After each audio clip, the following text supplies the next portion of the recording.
There's a lot of new rumors surrounding the Bloodline and Survivor Series, so we'll take a look at what's going on there. We'll also see what's going on with the women's division and more. Let's start things off with a little update for the women's division. The Raw women's division just added Mia Yim back to the roster. It's not Maya's debut. She did have a short run on Raw during her time as Reckoning in Retribution, but this is her first run on Raw simply as Mia Yim. For weeks, the OC couldn't get the upper hand on the Judgment Day because they had no one to cancel out Rhea Ripley. That all changed once they brought out their backup for Rhea Ripley, which ended up being Mia Yim. So the OC versus the Judgment Day feud could continue now and be a fair matchup. Another match that was confirmed for the women's division is the actual women's WarGames match at Survivor Series. A lot of the competitors have already been announced. Damage Control and Nikki Cross will be on one team, with one spot remaining left on their team. Then, Alexa Bliss, Bianca Belair, and Asuka will be on the other team, with two spots left on their team. Now, the big popular theory that fans want to see is Sasha and Naomi returning to take those last two spots on Bianca's team. It'll be great to see Sasha and Naomi as Bianca's extra backups against Bayley's team in this first ever main roster WarGames match. But that idea does seem a bit out there. Some fans have suggested for even Becky Lynch to have a spot on the babyface team, since she was taken out by Damage Control and has a score to settle with them. But even that seems a bit far-fetched. The most likely three participants to take up those last three spots include Candice LeRae, Mia Yim, and Rhea Ripley. Candice was attacked by Damage Control a few weeks ago and hasn't been seen since. So fans feel like Candice will most definitely end up taking one of those spots on Bianca's team in order to get revenge on Damage Control, who has been bothering her for months as well. Then the last spot on the babyface team could go to the returning Mia Yim. It's a great spot for her to get instantly involved and go against the top heels.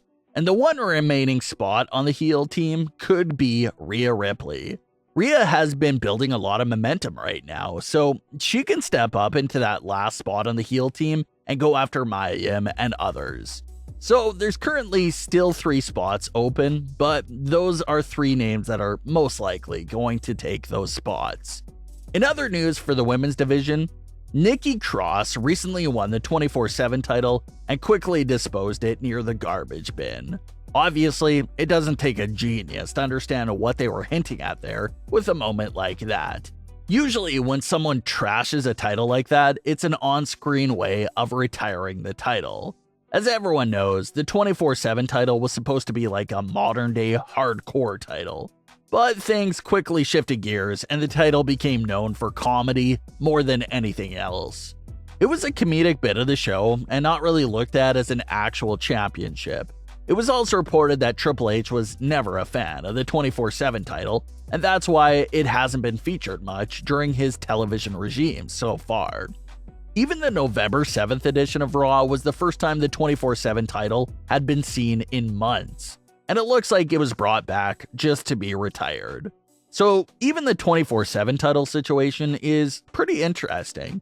Is it just retired now? Will we ever see it again? Will it come back a bit different? We know Dana Brooke had her idea of transitioning it into a mid-card women's title. So, do they try something like that? That's all up in the air. So we'll see what comes from that situation on Raw. Another big topic that has been hanging over the women's division over the last few years is the possibility of getting an Evolution 2 event.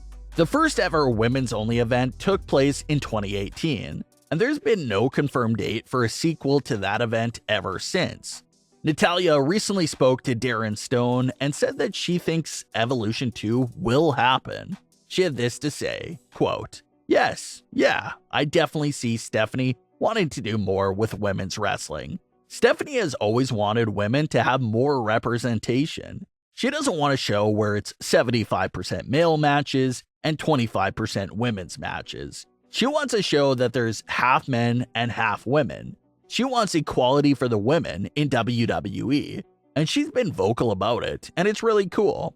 One of the first things I thought about all of these new changes, especially with Stephanie and Triple H, who care about women's wrestling." End quote. So, the longtime WWE veteran Natalya feels like even brighter days are ahead for the entire women's division. The official Survivor Series poster has been released by WWE, and it appears to spoil the fact that the entire Bloodline will be a part of this year's WarGames match for the men's division.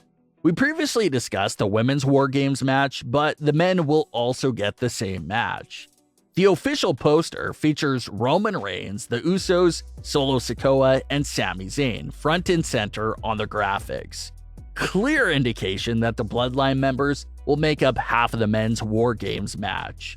And this is really no surprise. As soon as WarGames was announced to be coming to the main roster, fans automatically assumed that the Bloodline will be in the men's match, and that appears to be true. So there has to be 5 individuals to face the Bloodline. The popular fan theory was Bray's family against Roman's family, and that's a really good idea. But the fact that Survivor Series is a few weeks away and Bray hasn't revealed any of his faction members yet tells us that his faction probably won't be ready in time for Survivor Series. Could Uncle Howdy and Bray Wyatt tease Roman and the Bloodline after the WarGames match itself? Yeah, that definitely seems more possible than a full Bray versus Roman WarGames match right now. So maybe the opponents will be a mix of some old rivals that the Bloodline has faced recently. Maybe they get the Brawling Brutes in there, the New Day, and one top babyface to try and knock off the Bloodline. To raise the stakes even more, fans have suggested the idea that the Bloodline should put all their titles on the line in the WarGames match. That'll make every pinfall and elimination mean so much more, and just add so much drama to the match as it continues to go on. Imagine a scenario where Roman is the sole survivor for the Bloodline, going up against 2 of the last remaining members of the other team with all the titles on the line. Something like that would be a huge moment, and it'll really enforce the idea of Roman being the head of the table and the leader of his family.